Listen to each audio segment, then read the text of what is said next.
Hello everybody, this is Simon with Let's Play Mega Man Dr. Wily's Revenge. This is the musical episode, because the title screen music actually is a second part.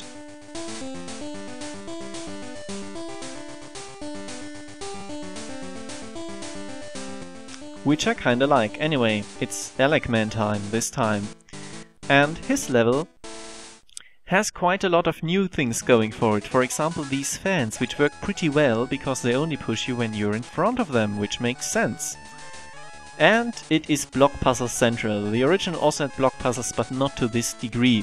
The original also had block puzzles that were kind of badly used in every way. Not this game. Asshole jump, because you can very easily bonk your head and it's pretty hard to line yourself up and get the timing right with the beams. But yeah, this is like the one Elec Man block puzzle that actually made sense. And as I have said before, okay, you could have seen this one coming.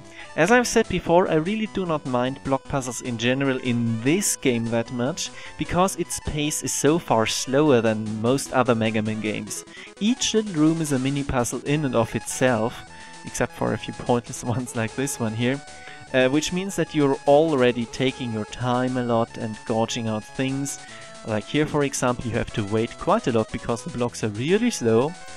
And it makes sense for a block puzzle to be in a game that is really puzzle-based to begin with. But yeah, time for Rolling Cutter, and holy god is Rolling Cutter amazing in this game. Just look at how it tears apart the Susies, and that's only the start of it. In fact, Rolling Cutter will one-hit every single enemy in this game. Everyone. Starting with the Lightning Lords who have really gotten out of shape. This is pretty much everything I can say about this part, because it was really pointless and kind of boring in Airman to start with, and it seems even slower here.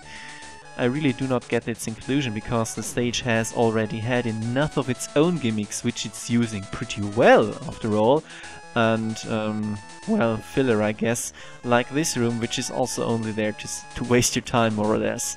The Susies have to be taken out really slowly with a little despawn added in, and it's not like they're giving you a preview for the block puzzle, because you can pretty much just take any block and reach the ladder.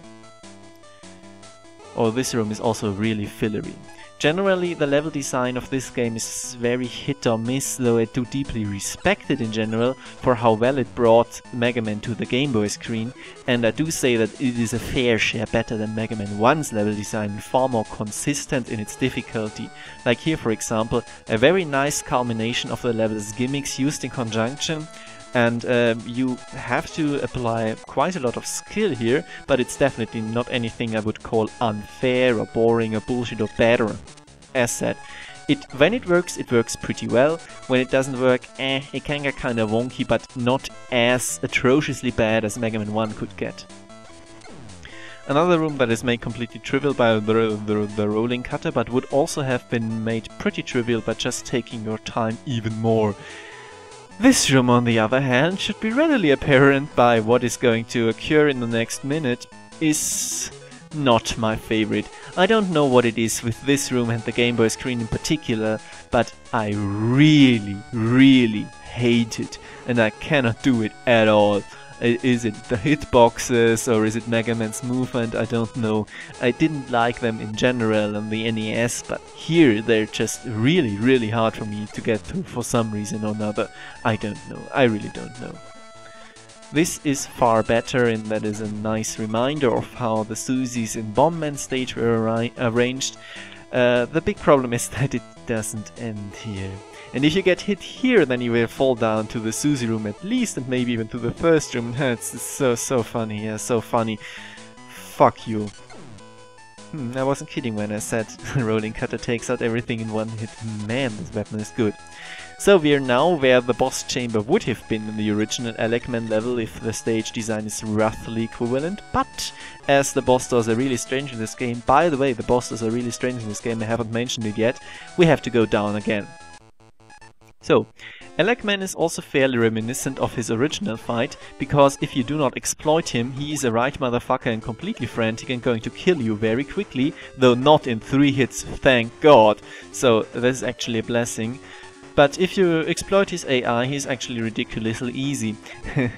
And it's far easier in the Game Boy version, definitely. I mean, you see what you have to do, pretty much. It's that, and once you do have the loop going, there's absolutely no problem. I give him a few seconds to do his thing at the end, just to, so you can see a bit more how the fight would normally play out, the completely chaotic mess, which you cannot control at all in my opinion. So yeah, use the exploit or die, or maybe just use his weakness, because for once he can't kill you in 3 hits, as I said. And we got a weapon that was ludicrously broken in the original. This time around, not so much actually. And as I also discovered, as I said, this was a musical episode, the password screen music is really good, original and really good. I will let you listen to it. You can close the video if you want. So far, thank you very much for your attention.